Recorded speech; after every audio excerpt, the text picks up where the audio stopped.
Salam sejahtera, terima kasih Datuk Speaker. Pertama, saya rasa paket 2017 adalah paket yang lemah dan tidak holistik kerana banyak pempotongan khususnya bagi Sabah. Sebagai orang Sabah, saya berasa amat kecewa. Daripada 260.8 bilion, sebanyak 2014.8 bilion bagi pembelanjaan mengurus, manakala hanya 46 bilion sahaja untuk pembangunan. Berbicara dengan peruntukan pembangunan paket tahun lalu, iaitu 52 bilion sebelum kerajaan buat ubah sui, bajet 2017 kurang 6 bilion peruntukan pembangunan. Saya melihat paket 2017 adalah paket yang negatif, Datuk Speaker. Dengan merosotan ekonomi masa-masa, paket ini tidak membantu untuk kekurangan unemployment rate yang semakin tinggi, khususnya di Sabah. Paket ini juga kurang menekankan kebajikan kurang upaya dan kurangan pekerja secara keseluruhannya. Ia hanya banyak kasih ikan tapi tidak beri pancing. Ini memang tidak perlu tanggungjawab. Pertumbuhan pembangunan untuk Sabah juga sangat kurang. Ini tidak adil dan tidak sepatutnya berlaku. Datuk Speaker, bagi kawasan Kota Kinabalu, walaupun kerajaan telah umumkan bahawa Kota Kinabalu akan dibangunkan sebagai Grow Catalyst City di bawah rancangan Malaysia ke-11. Tetapi ia amat mengecewakan kerana paket 2017 yang diumumkan oleh Menteri Kewangan ini langsung tidak ada bagi apa-apa peruntukan untuk pembangunan Kota Kinabalu. Kota Kinabalu telah naik taraf sebagai bandaraya pada 2002. Tetapi sehingga hari ini masih tiada sistem trend yang beri perkhidmatan kepada penduduk Kota Kinabalu. Lebih teruk lagi, sistem PAS di Sabah masih ketinggalan zaman dan semasa seperti 20 tahun lalu. Ini amat memalukan. Saya mahu kerajaan ambil serius tentang isu ini. Walaupun kerajaan cakap ada peruntukan 1 bilion untuk pembinaan sistem PRT di Kota Kinabalu dalam paket 2016, tetapi saya tidak dapat cari dalam buku belanjaan. Saya minta penjelasan dan maklumat lanjut tentang projek ini. Jika kerajaan rancang projek High Speed Rail Singapore KL dengan kos 40 bilion dan 55 bilion untuk East Coast Railway, kenapa tidak guna 1 bilion saja untuk public transport di Kota Kinabalu sebagai sebuah ibu kota dan menjadi pusat pentadbiran yang moden dan livable. Datuk Speaker, saya juga mau tersentuh mengenai pempataan program penyerakaman harga dalam paket tahun depan. Saya dapat program ini tidak disentuh oleh Perdana Menteri. Adakah program ini sudah dipatahkan? Dari tahun 2013 ke 2016, kerajaan telah peruntukkan lebih 1.239 bilion bagi tujuan serangkamkan harga barangan antara timur dan barat Malaysia dan slogan yang sungguh menawan, iaitu One Nation One Price. Saya pernah bahaskan isu ini sedang Parlimen lepas. Walaupun bagaimanapun harga barang di Sabah masih lagi tinggi berbanding di Semenanjung. Kerajaan masih memandang serius isu ini. Mesti memandang serius isu ini bagi mencapai satu nation, satu price. Saya ada dua persoalan. Pertama, bagaimana kerajaan boleh selesaikan masalah ini? Sedangkan masalah ini masih berterusan dan semakin serius. Kedua, adakah program ini gagal dan apa sebenarnya daripada peruntukan yang diberi itu bagaimana duit itu digunakan? Ataukah ini seperti skandal Watergate di Jabatan Air Sabah, di mana 60% peruntukan daripada kerajaan persekutuan masuk ke dalam poket pegawai rasuah. Kes rasuah Jabatan Air Sabah ini amat memalukan. Daripada 3.3 bilion peruntukan kerajaan persekutuan, 60% dimasukkan dalam poket pegawai yang rasuah, iaitu 2 bilion ringgit.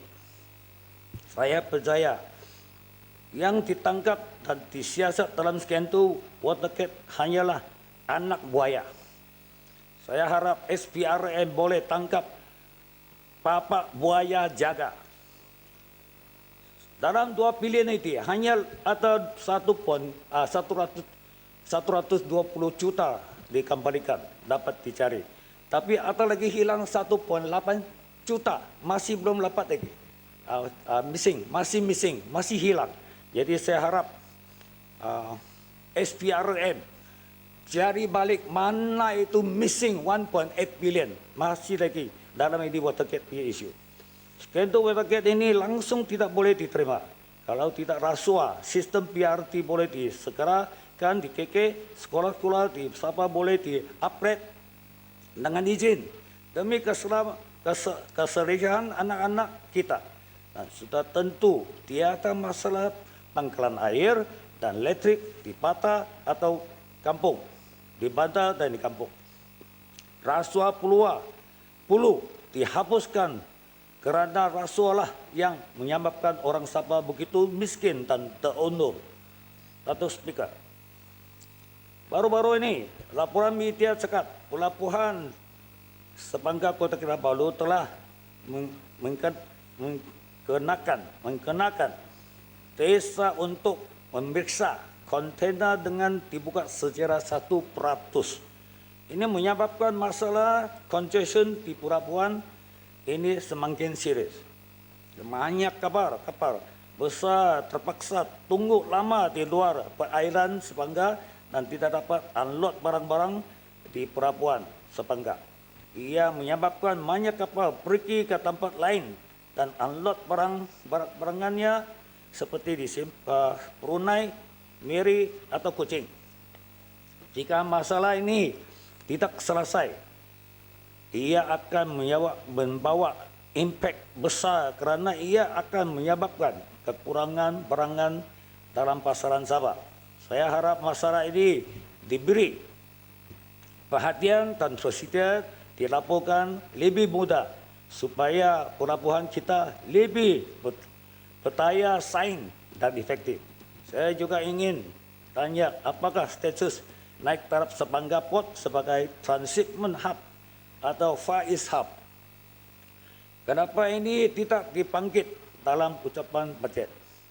Saya harap catangan ini bukan untuk main-main. Jangan hanya buat tren MRT dan high speed train di Semenanjung. Sedangkan port dan tren kita di Sabah masih bertinggalan zaman. Ini betul tidak ideal pada orang Sabah. Datuk Speaker,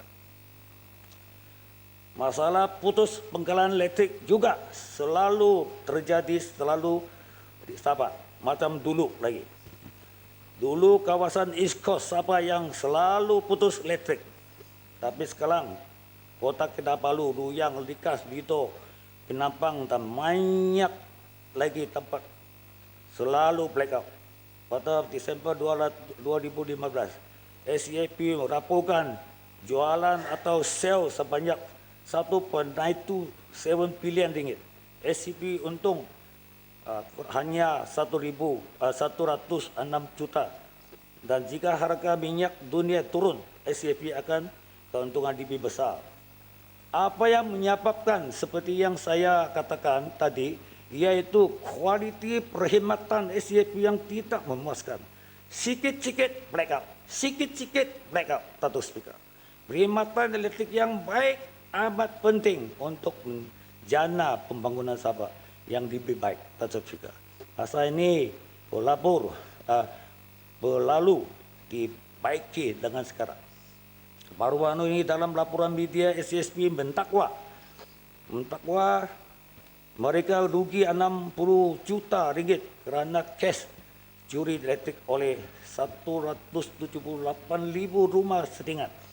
Jika kes pencurian tidak berlaku dan 64 juta bersamaan dengan 61 keuntungan sebenarnya. Jika kes kerugian ini tidak berlaku dan jumlah 64 juta dikira sebagai sebahagian dari keuntungan syarikat, siapa tentu kerajaan akan mendapat cukai lagi tambahan sebanyak 14,4 juta.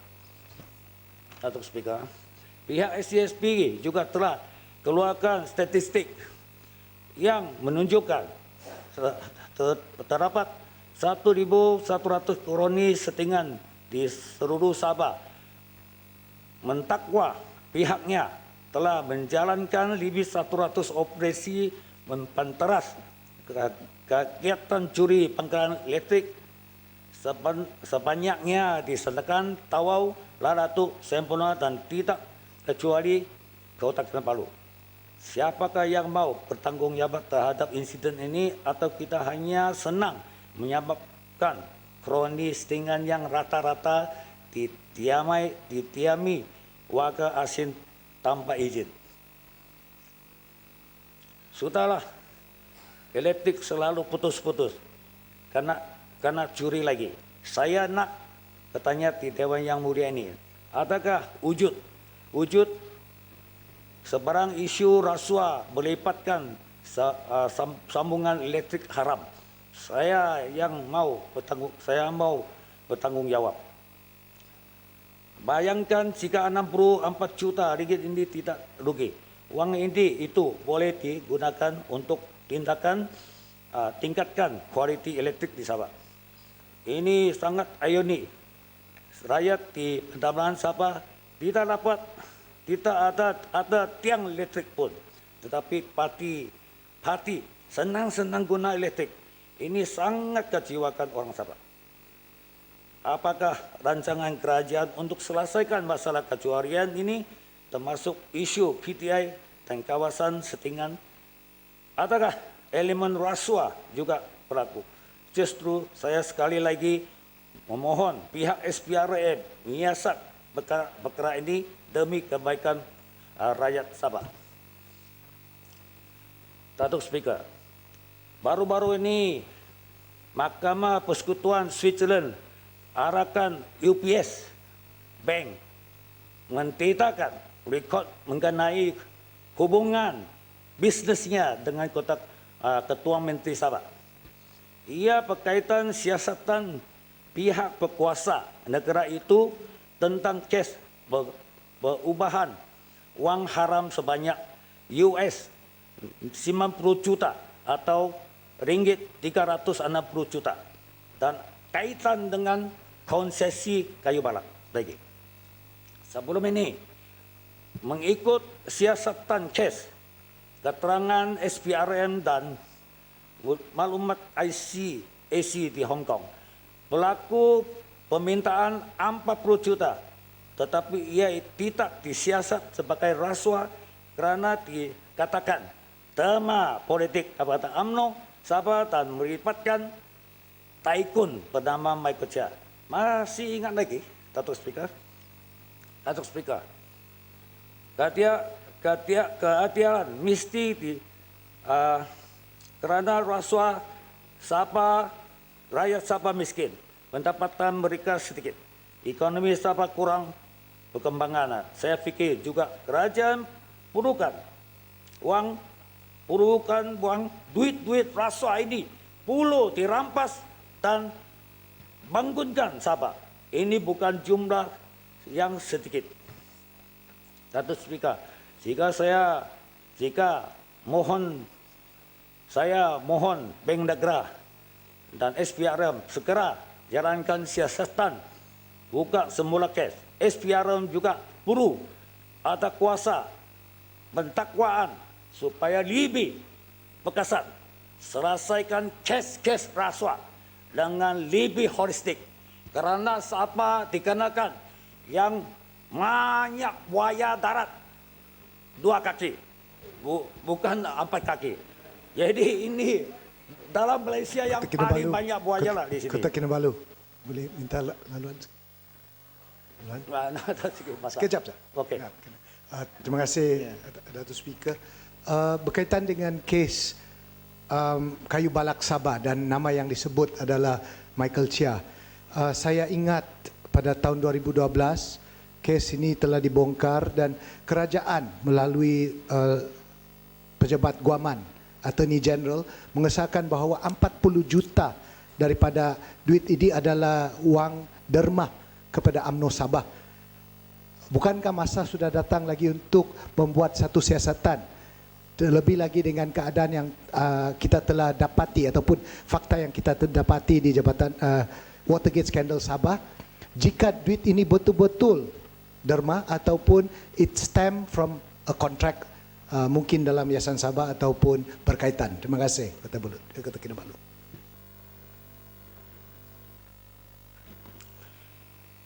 Terima kasih Penampang. Datuk Speaker, masuk ucapan saya.